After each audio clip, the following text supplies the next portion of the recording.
Online जानकारी news में आप सभी का स्वागत है। जिसका डर था आखिरकार वही हुआ। इजराइल की तरफ से जो दावे कल किए जा रहे थे कि उन्होंने ईरान के टॉप अधिकारी अली लारिजानी को शहीद कर दिया है, वो दावे बिल्कुल सही साबित हुए दोस्तों। अब ईरान की तरफ से यह कंफर्म कर दिया गया है कि ईरान के टॉप अधिकारी अली लारिजानी और बासिज फोर्स के कमांडर सुलेमानी को अमेरिका इजराइल की तरफ से किए गए एयर स्ट्राइक में शहीद कर दिया गया है। इसकी पुष्टि फिलहाल हो गई है और ईरान की मीडिया ने भी इसकी पुष्टि कर दी है।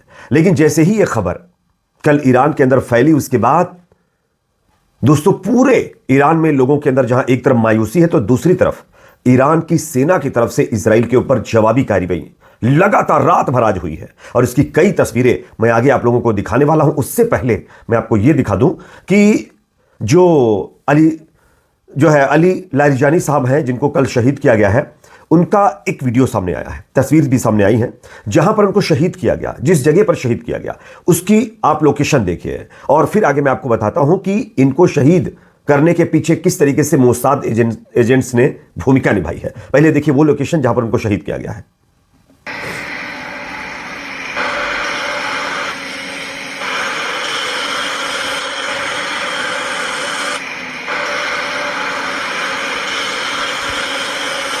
तो ये जो स्क्रीन पर वीडियो क्लिप आप लोग देख रहे हैं, ये वीडियो उसी जगह का है जहां पर ईरान के टॉप लीडर अली लारिजानी साहब को शहीद कर दिया गया है। बताया जा रहा है कि यहां पर मोसाद के जो एजेंट्स हैं, खास करके ईरान के ही रहने वाले लोग, वो लोग जो इस सरकार से खुश नहीं हैं, उनकी तरफ से लारिजानी साहब की सटीक लोकेशन दी गई, जिसके बाद इजराइल की तरफ से एयर स्ट्राइक की गई और इसी एयर स्ट्राइक में लारिजानी साहब शहीद हो गए हैं। आपको बता दें जी, जो ईरान के टॉप लीडर अधिकारी अली लारिजानी साहब हैं, वो आयतुल्लाह अली खamenei साहब के राइट हैंड माने जाते हैं और उनके ऊपर यह हमला हुआ है, उनको शहीद कर दिया गया है। इवन बासिज फोर्स के कमांडर सुलेमानी साहब को भी शहीद किया गया है। बताया जा रहा है कि वो एक टेंट में थे जहां पर कुछ लोगों के साथ मीटिंग कर रहे थे, तभी उनकी सटीक लोकेशन मोसाद के एजेंट्स ने इजरायली सेना को दी और उसके बाद यहां पर उनको शहीद कर दिया गया है। तो वो कहते हैं ना कि घर का भेदी लंका ढाए, ये ईरान के साथ हो रहा है। ईरान के अंदर रहने वाले लोग ही कुछ ऐसे मुनाफिक किस्म के चंद लोग हैं जो इजराइल की दलाली करते हैं, चंद पैसों के लिए अपना ईमान बेचते हैं और उन्हीं के ईमान बेचने की वजह से आज ईरान की जो सेना के टॉप लीडर्स हैं, उनको इजरायली और अमेरिकी सेना के लोग टारगेट कर रहे हैं। वरना इनकी क्या औकात थी कि ये इस तरीके से ईरान के अधिकारियों को इस तरीके से शहीद कर पाते हैं, क्योंकि गद्दार कौम के ही है, ईरान के अंदर ही बैठे हुए हैं। तो आप समझ सकते हैं जब गद्दार आस्तीन के सांप बन जाए तो इंसान का बचना बहुत मुश्किल हो जाता है। खैर, ईरान की सरकार, ईरान की सेना की तरफ से कहा गया है कि अगर अली जो है लारिजानी साहब नहीं है हमारे बीच, तो इसका मतलब ये नहीं है कि हमारी कोई लीडरशिप पूरी तरीके से खत्म हो गई है, क्योंकि ईरान के अंदर एक सिस्टम है कि एक लारिजानी के पीछे 10 लोगों को पहले ट्रेन कर दिया जाता है कि अगर ये नहीं रहे तो ये उनकी कमान संभाल लेंगे। तो इसलिए इसका कोई फर्क पड़ेगा नहीं। लेकिन हाँ, एक खबर ये आ रही है कि लारिजानी साहब के जाने के बाद ईरानी सेना ने फिर ताबड़तोड़ हमले शुरू कर दिए हैं और पूरे इजराइल को आज रात को धुआं धुआं कर दिया गया है। देखिए वीडियो की किस तरीके से क्लस्टर बमों की बारिश आज इजराइल के अंदर की गई है। पहले वीडियो देखिए, उसके बाद बताता हूं कि यहां पर कितना नुकसान हुआ है।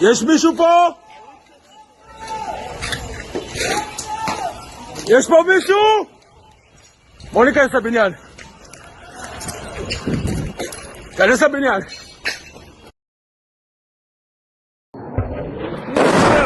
Why? Wow! Motherfucker! He's a ball!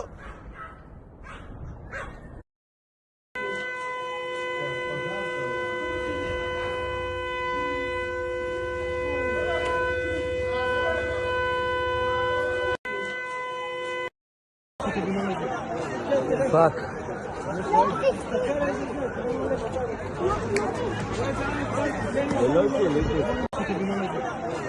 Fuck. יש מישהו פה? יש מישהו פה?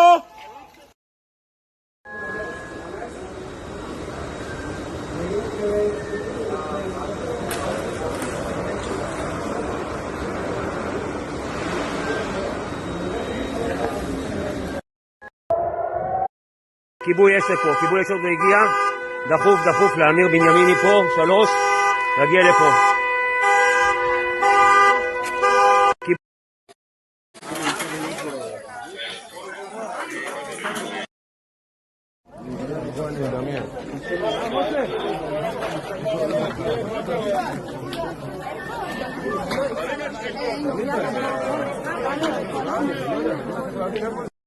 तो जैसा कि दोस्तों आप लोगों ने स्क्रीन पर ये तमाम वीडियो फुटेजेस देख लिए हैं, यहां पर कई क्लस्टर मिसाइलों से आज इजराइल के अंदर हमले किए गए हैं। दर्जनों इजरायलियों की इसमें मौत की खबर सामने आ रही है। सैकड़ों इजरायली इन हमलों में ईरान के द्वारा जो किए गए हैं इसमें घायल हुए हैं। पूरे इजराइल के अंदर इमरजेंसी लगी हुई है। इतने हालात खराब हैं जिसका अंदाजा लगाना भी मुश्किल है। यह अलग बात है कि नेतन्याहू और उसके जितने भी टॉमी हैं वो पूरे के पूरे बंकरों में छिपे हुए हैं, लेकिन आज जनता को खामियाजा भुगतना पड़ रहा है। कई बिल्डिंग्स तबाह हो गई हैं, पूरे पूरे मोहल्ले खत्म हो गए हैं। आयरन डोम क्या करेगा बेचारा? 1 रोकेगा, 2 रोकेगा, 3 रोकेगा, 10 रोक लेगा। सैकड़ों बम एक साथ गिरेंगे तो कहां से वो रोकेगा? और उसके बाद की तबाही आपके सामने है। एक और बड़ी खबर आ रही है और ये बहुत अहम खबर है दोस्तों। ईरान की एक बड़ी न्यूज एजेंसी है प्रेस टीवी, उसकी तरफ से इस बात का दावा किया गया है कि IRGC की खुफिया एजेंसी से जुड़े एक सूत्र ने इजरायली शासन के एक वरिष्ठ अधिकारी को नेस्तो नाबूद कर दिया गया है। यानी इजराइल के अंदर भी एक बड़ी सेना के अधिकारी को खत्म करने की खबर सामने आ रही है। तो ये कहीं ना कहीं IRGC की तरफ से कहा गया कि हमने बदला लिया है। अब उस अधिकारी को लेकर के अगर इजराइल चाहे तो पुष्टि कर सकता है। एक और बड़ी खबर दोस्तों यहां पर सामने आ रही है। रशिया ने एक बहुत बड़ा ऐलान कर दिया है। रशिया ने कहा है कि जिस तरीके से ये एस्केलेशन लगातार बढ़ता जा रहा है, ऐसी सिचुएशन में वो ईरान का साथ देने के लिए अब सैन्य सहायता ईरान के लिए बढ़ा रहा है।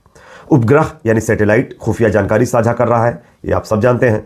और उन्नत ड्रोन यानी एडवांस लेवल के ड्रोन्स तकनीक भी ईरान को प्रोवाइड कराने जा रहा है।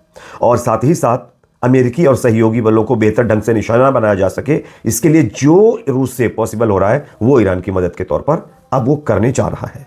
तो ये जो युद्ध है ये और ज्यादा खतरनाक लेवल पर पहुंचने की संभावना है दोस्तों। एक और बड़ी खबर दोस्तों सामने आ रही है। दज्जाल का नाम तो आप लोगों ने सुना ही होगा। ये अलग बात है कि इस तस्वीर उसकी नहीं देखी होगी आपने, लेकिन मैं आपको दिखाता हूं दज्जाल की तस्वीर। UAE जानते हैं ना आप? UAE लोगों का ये कहना है कि वो दज्जालों का शहर है, क्योंकि वहां पर सिर्फ मुनाफिक भरे हुए हैं, कौम के गद्दार भरे हुए हैं, जो सिर्फ ज़ियोनिस्ट के तलवे चाटते हैं। और ये अब सच साबित होता हुआ दिखाई दे रहा है दोस्तों। मैं आपको एक खबर दिखा रहा हूं, ग्लोब आई न्यूज की खबर देखिए। UAE could join the coalition led by the US to secure the state of Hormuz, says adviser Anwar.